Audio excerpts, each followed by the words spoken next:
Supreme কোর্টের নির্দেশে দাগিদের তালিকা প্রকাশ করেছি। আজও দাগিদের তালিকা প্রকাশ হবে। স্বচ্ছতার সঙ্গে পরীক্ষা হয়েছে, যেভাবে পরীক্ষা নেওয়া হয়েছে তার নজির দেশে নেই। রাজনৈতিক কারণে বিরোধীরা নিয়োগ আটকাতে চাইছেন শিক্ষামন্ত্রী ব্রাত্য বসু, তিনি এমনটাই বলেছেন। বিধানসভা ভোটের আগে নিয়োগ আটকাতে চাইছেন বিরোধীরা, এমনটাই অভিযোগ তুলেছেন শিক্ষামন্ত্রী ব্রাত্য বসু। সুপ্রিম কোর্টের নির্দেশে দাগিদের তালিকা প্রকাশ করেছি এবং ভোটের আগে 2026-এর যে বিধানসভা নির্বাচন আছে সেই ভোটের আগে নিয়োগ আটকাতে চাইছে বিরোধীরা, এমনটাই অভিযোগ তুলেছেন ব্রাত্য বসু। ঠিক কি বলেছেন তিনি আপনাদের শোনাবো।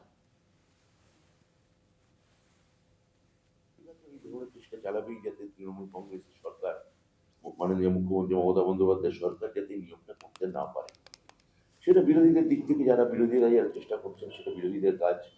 আমাদের কাজ নিয়োগ দেওয়া, আমরা সেটা এবং স্বচ্ছতার সঙ্গে দেওয়া। আর সেন্ট্রাল তো আমাদের মিড ডে মিলের যে বকেয়া টাকা, সেই টাকাটাই দেয়নি।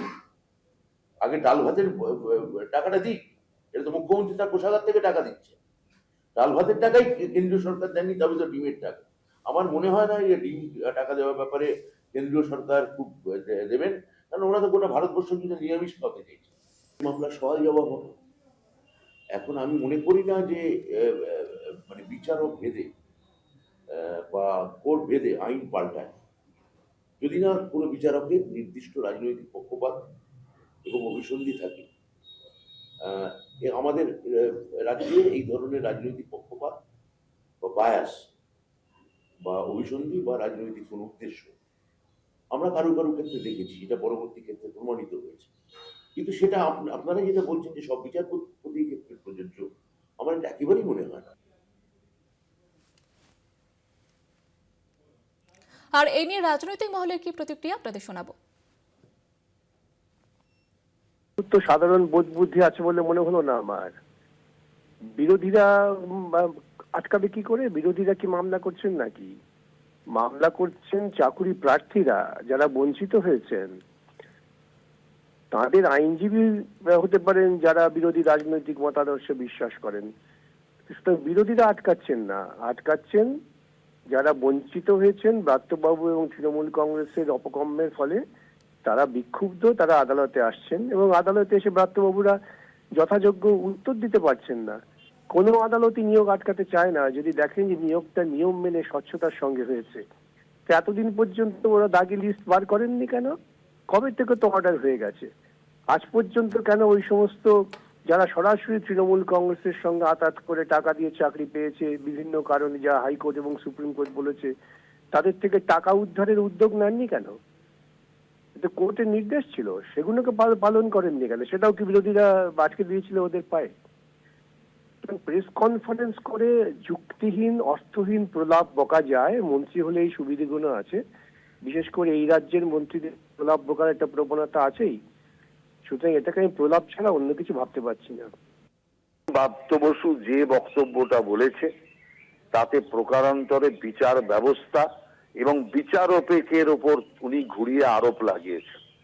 অতএব আমি মনে করি এই কারণে ওকে ইমিডিয়েট গ্রেপ্তার করা উচিত।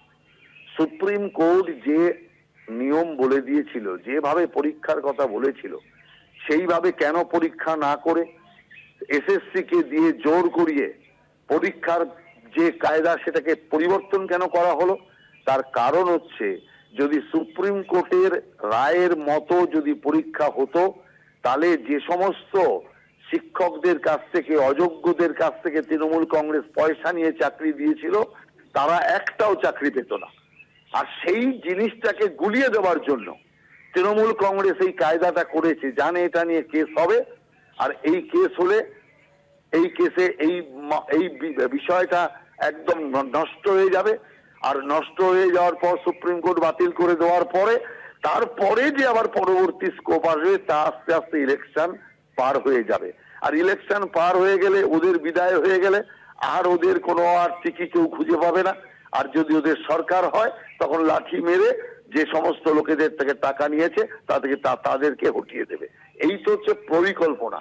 অতএব সেই কারণে শুধুমাত্র টাকা নেওয়া সেই অযোগ্য শিক্ষকদেরকে রক্ষা করতে সরকার এই পরিকল্পনা করে, প্ল্যানিং করে এই জাতীয় পরীক্ষার নিয়ম নীতি পাল্টে দিয়ে বিষয়টাকে নষ্ট করে দিয়েছে, ঘেঁটে দিয়েছে। এর জন্য সরকার দায়ী, এবং আমি তো মনে করি যে সুপ্রিম কোর্টের উচিত ছিল যে শিক্ষামন্ত্রীকে গ্রেপ্তার করার আদেশ দেওয়া।